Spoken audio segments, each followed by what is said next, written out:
We're talking about knowledge of the future in movies.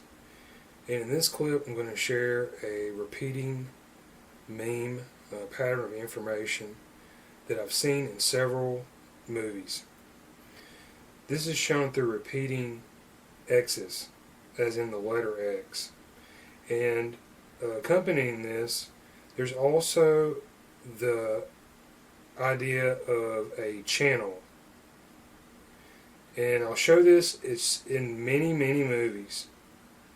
And there's some accompanying information along with this that may add depth or detail to this idea.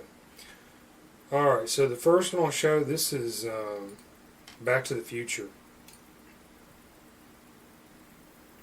1985, with Michael J. Fox.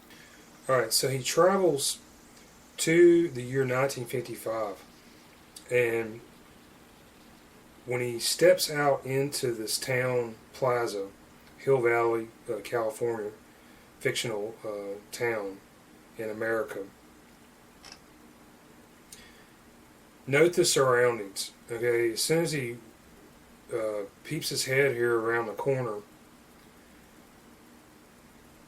there is a Miller beer truck in the background, and this may have something to do with this, I'm not sure. The next part of this scene, he walks past a movie theater. It's Cattle Queen in Montana, with Barbara Stanwyck and Ronald Reagan. And the theater here, note this, it's ESSEX. So there's an X. He walks to a street corner. He's on the sidewalk. There's a filling station. They're doing the old style, at least in America, service when you pull up to the gas station, petrol station. Next, there's a record storefront. And they have a sign in here. It says the world's smallest radio. So this is something else you'll see. You'll see X or a series of X's, and you'll see the concept of some kind of channel. Alright, so in Back to the Future Part 2, and also note where and how this is shown. And it's in these scenes in the opening of the movie where Marty McFly travels into the past or the future, and he's sort of feeling around this other time period. It's many of these they're in the Plaza, the town square of Hill Valley, in these various time periods. Alright, so Back to the Future 2, 1988, and he's traveled into the future. It's 2015. He goes into the Cafe 80s. There are these virtual waiters, and they're on these television monitors suspended by some type of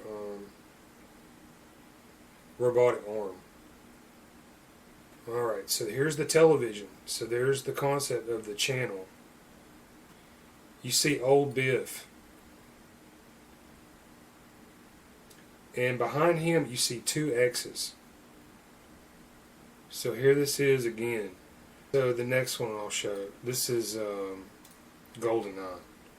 James Bond from 1995.